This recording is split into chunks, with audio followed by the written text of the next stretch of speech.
Let me know when you're ready.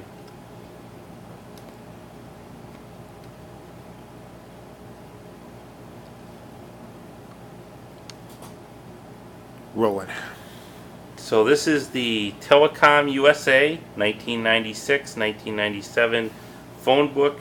It came out a month before the last one. I just noticed that, March 96. So it was the first one to the market. That was pretty competitive and stuff on when would people determine what book they would use and when they would use it. And the color choice in that is very distinctive from the other one.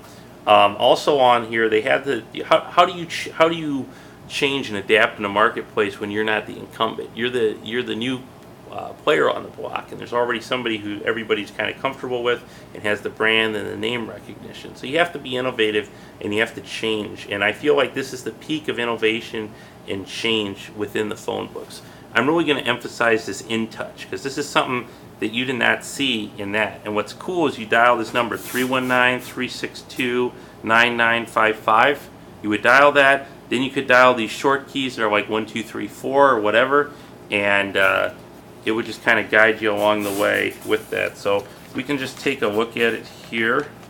They talk about the events, talk about recycling it. Here's the table of contents. This is the in-touch page, and this is just what I thought was cool. So if you want to call Holiday Inn, it's that number, this number here, it's highlighted. And then the 7123, these numbers here. And then it says 4 keys on your phone have special functions which you can utilize while listening. Press B or 2 to go back. And it's just cool how it's kind of this interactive menu. This is, pretty innovative touch tone technology, because this is really before you'd have the visual cues and options of like internet. Most people didn't even have dial-up back in. These are different numbers. Here's news people from and I remember them. I remember Amy Johnson. This was back before all local news anchors were basically failed models and actors, and when they had some skills and they weren't, and they didn't, and they had diction, and they didn't talk in like really annoying voices, and they weren't all artificially perky and tried to banter in between news stories or news segments. And anyway, I'm not a big fan of local news. But one thing I want to chime in about here is the weather. That you could dial your number, and then you would get little recorded weather things. Ooh. That you could say, hey, what's the weather going to be like in Chicago or Denver or Honolulu?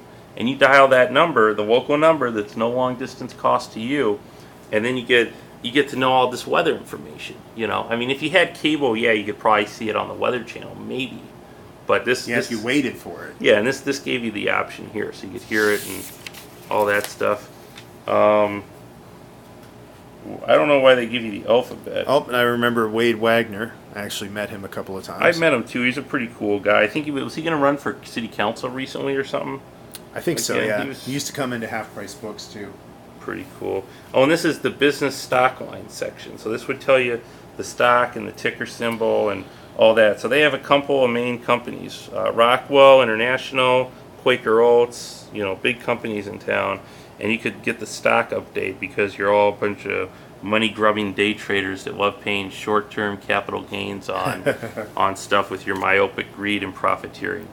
Anyhow, here's some information about entertainment and television. Oh, the joke of the day. And I'm sure it's going to be some sort of PC joke. It's not going to be a yo mama joke. Well, it's going to be like the Nesper sign, that kind of joke. Yeah. Still, though, it's kind of a neat thing. It's like it's one of it's quaint. You're not going to see anything like that anymore, where you can dial a number and get a joke. I mean, it's kind of moving in a way, because like that's really something that's like a thing of the past, and it's kind of similar to CB radio and other stuff like that, where I remember when I was a little kid, like 5, 6 years old, maybe 7, you could dial a number. It was a certain number. I think it was an 800 number, too. It was like a public service. You could call this number, and it was somebody would tell you a story. It was like a fairy tale story. Was it recorded, or It was recorded, yeah. Okay. It was a recorded of somebody reading a story.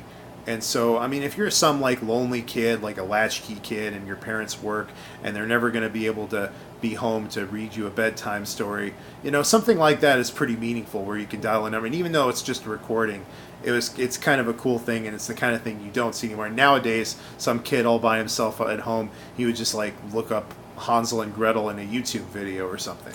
Yeah, or you just get cyberbullied online. Yeah, or just surf the net for porn or something. That is wholesome. I had a kid tell me that. I had a kid actually tell me, like a 11-year-old kid, like how much he that his mom had to take his iPad away from him because he wouldn't stop looking up porn. It was just, my God. Anyway, so a couple things here. It's your birthday. I think that ties into it too. They have a number you dial just for your birthday. Oh my God! Look at that. Lottery results. For your birthday. Yeah, for your birthday. That would have been cool. Yeah, especially if you're a kid or something. Yeah. That make you feel special. Yeah. Wow. This is really kind of reminding me how much the world has changed. Yeah, now you just get a suicide hotline, and it probably rings busy. Yeah. And if you've ever called into the suicide hotline, which I have, they're not all that great at their job. Like, just end it now, asshole. Yeah. Just get off my line. I'm busy. Yeah. That'd be pretty bad. It'd be pretty sad. The one good thing, I was pretty depressed at that point in my life, and they did like sort of unintentionally save me. Like I wasn't going to kill myself, but I was depressed, and I was calling in to ask like if they had any information on how to get in touch with a counselor or a therapist or something, and the woman got really just weird with me and was like, "Sir, this is not for that. This service is not for that." And I'm like, "Lady," and I actually found out, and we're getting way off the subject here, but I actually found out that she was a manager and that she was filling in for somebody else. And I said, "So you're not usually on the phone then, right?" And she said, "Sir, are you implying that I'm not doing a bad job?" And I said, "Well, I would hate to think, like, if I really were a suicidal person and I was asking that question, and you're basically saying, we're not here to help you about this. Like, what would have happened? I hate to think what would have happened." And she started, getting tea kettle voice and, like, shouting at me, basically. And I hung up on her. And I actually have that phone call recorded. In the state of Iowa, it is legal to record phone calls as long as you're a participant in the conversation. So I have that phone call recorded somewhere. It was a recording app on my phone, and you should upload that and do a YouTube video about that one. It was pretty funny. But here's the thing: it actually did kick me out of my depression because I was so pissed off at how badly this woman was handling the call. That the anger gave me something to live for. Damn it! The haters gonna hate. It refueled you. Hate can be a very revitalizing thing. Remember that, kids.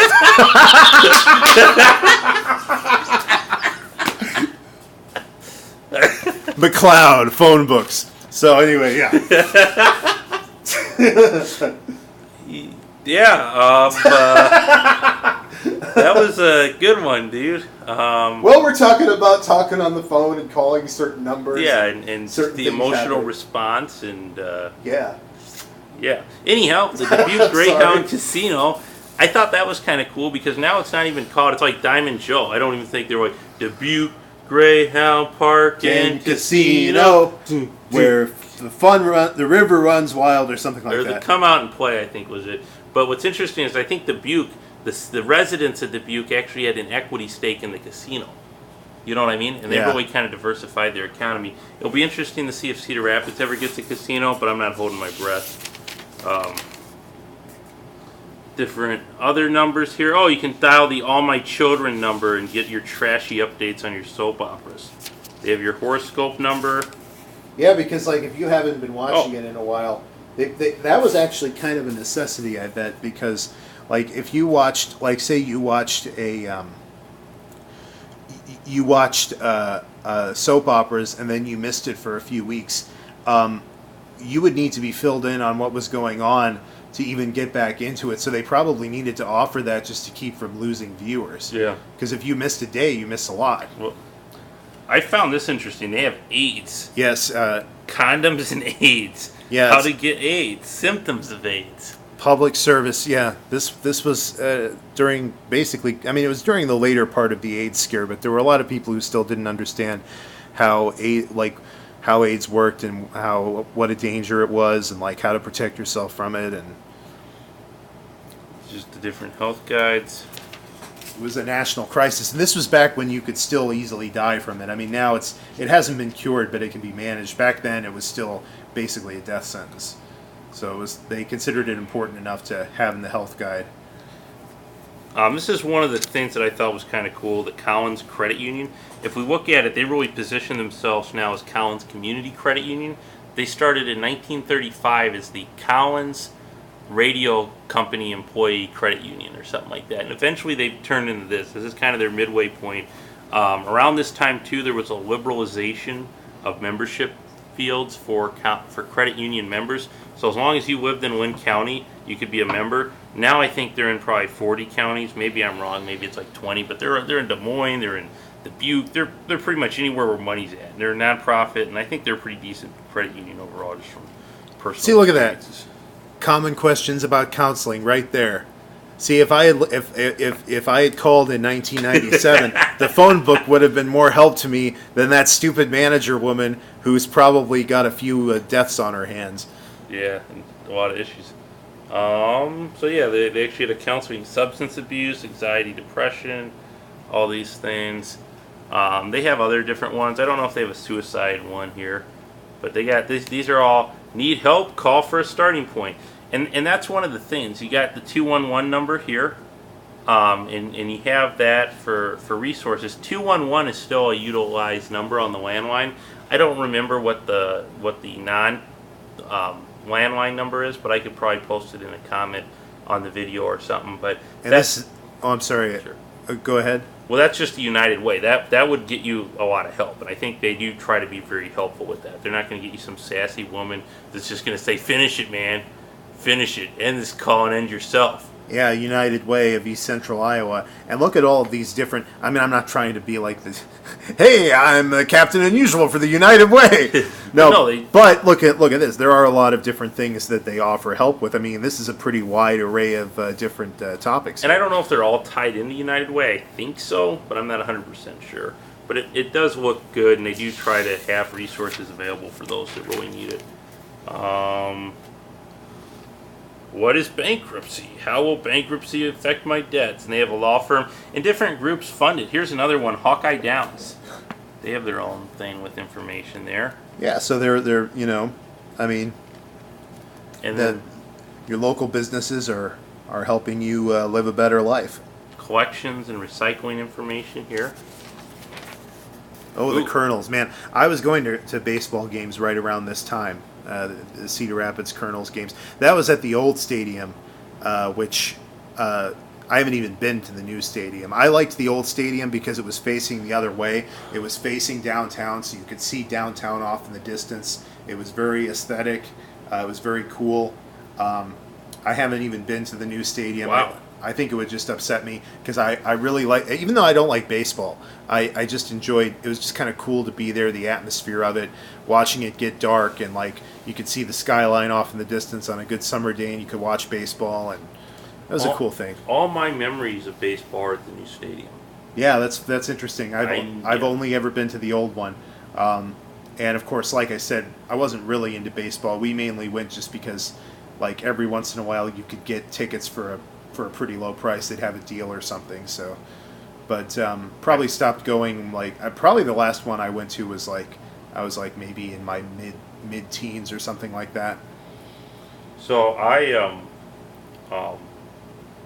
I'm fascinated to some extent by baseball. I'm not a huge fan, but I do like the Colonels. I think it's interesting. Baseball has been a part of Cedar Rapids since the 1890s, so it's always kind of played a key role in it. Well, and Iowa has a history with baseball, with the Field of Dreams and all of that. So it's always kind of been a culturally significant part. Did you ever play baseball as a kid? I played t-ball and I sucked. I was pee-wee baseball, and I didn't enjoy it. I ended up hitting people with the bat. It got a little out of hand. I don't remember the context of that. I think it was more I liked to swing, and then I ended up like running around with the bat. Yeah. It just got crazy. I never made it to Little League, but I did play Pee Wee baseball, and it was it's kind of the precursor to Little League, and I remember having a hard time really learning the rules because it was something that it was kind of like my parents kind of tricked me into doing it, and I didn't really want to, and so because I wasn't all that into it, like God help me if the ball came my way because I wouldn't know who to throw it to, and because I just wasn't paying attention, and I didn't really care, and I was good at batting though, and even though I was a fat little kid, I was pretty fast. I've always been surprisingly quick on my feet. So but I remember the pitcher was never a kid. The pitcher was always an adult, and they would always throw it to you underhand. That was the difference between Pee Wee baseball and Little League. In Little League, they actually would teach a kid how to pitch, and they would pitch it to you overhand the regular way.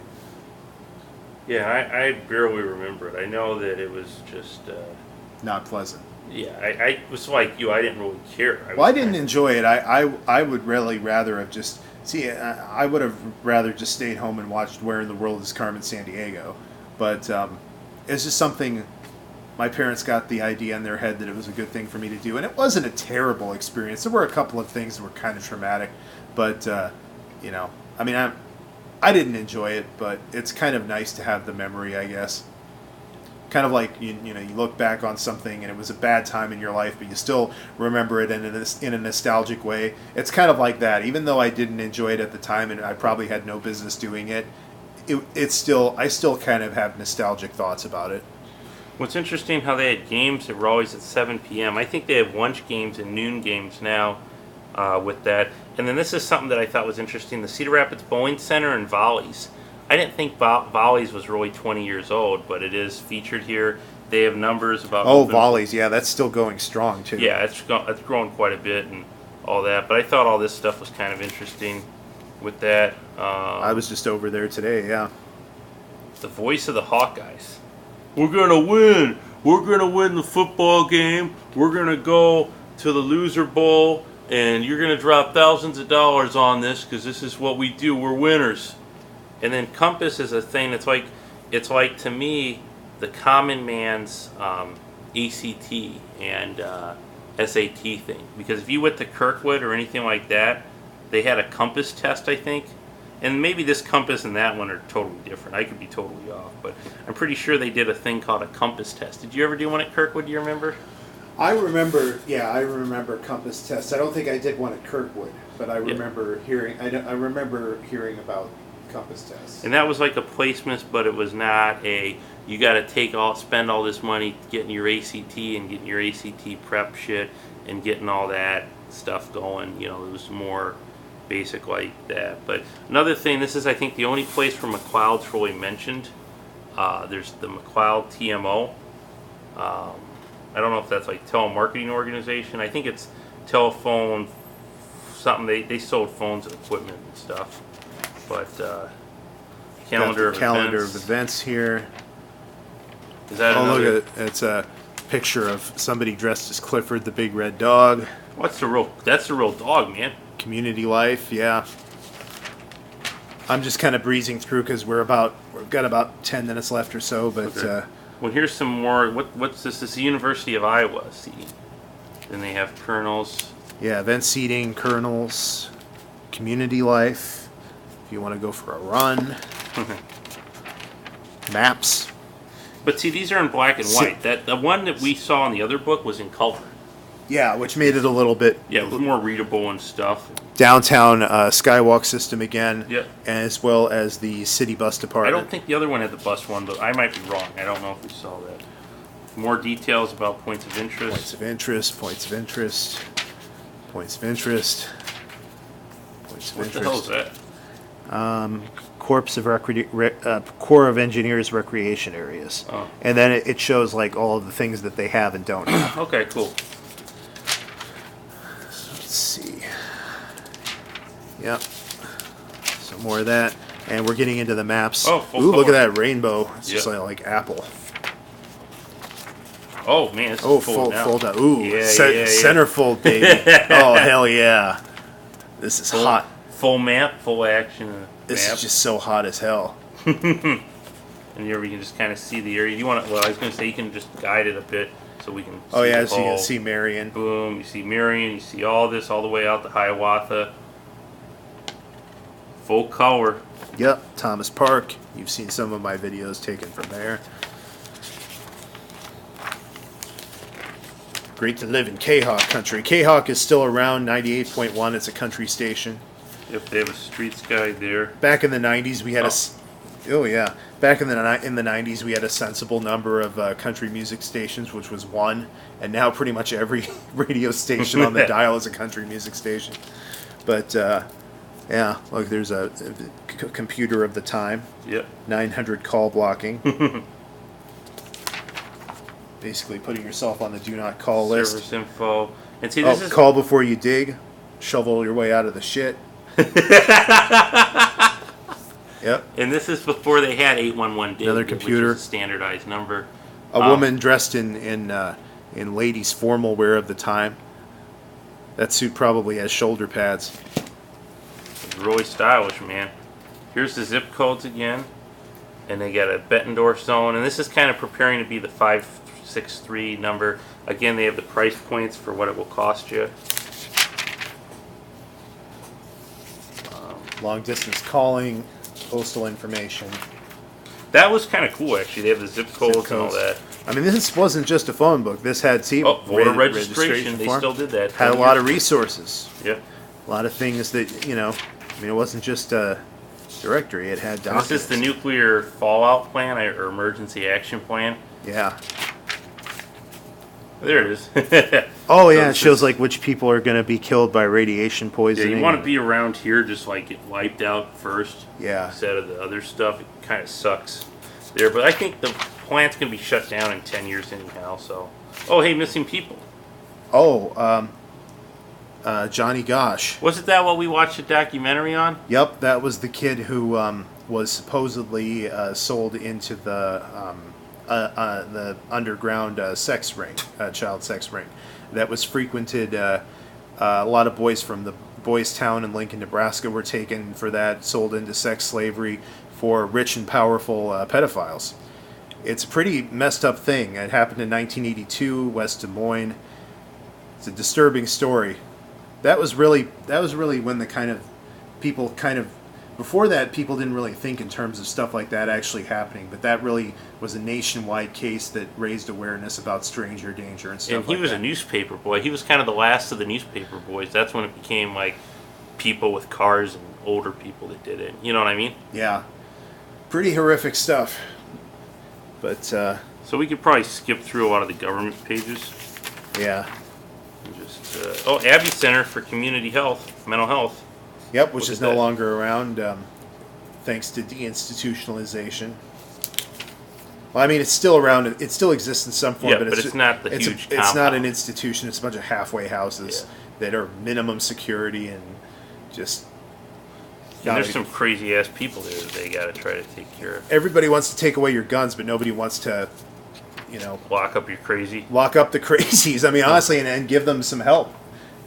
They can't live on their own. So what are you going to do? You gotta give them. You got to put them away where they can get some help and some care. Blue Cross and Blue Shield. This isn't part of Wellmark yet. Not yet. No. Interesting. With that. But yeah, I think we're. Let's see. See if we could find anything else that's kind of cool.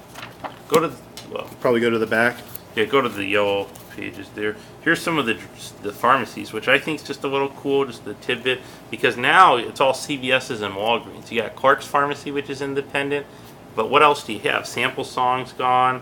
Yeah, and I won't go to Walgreens. I basically consider Walgreens the Walmart of pharmacies. Huh.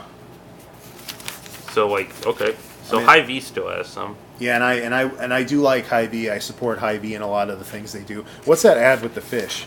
Oh, cool. It's a pet shop. Oh, was this No, this was in Marion. I remember there was a really cool pet shop in Lindale Mall. They had a cool fish store at that I remember they had a parrot at one time. I haven't seen a lot of parrot, but I was like one of the few times I saw a parrot that could talk.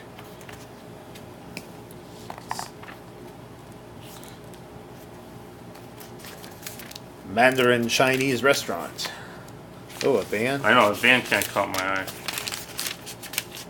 There it is. Carry out carriage. What the hell is that?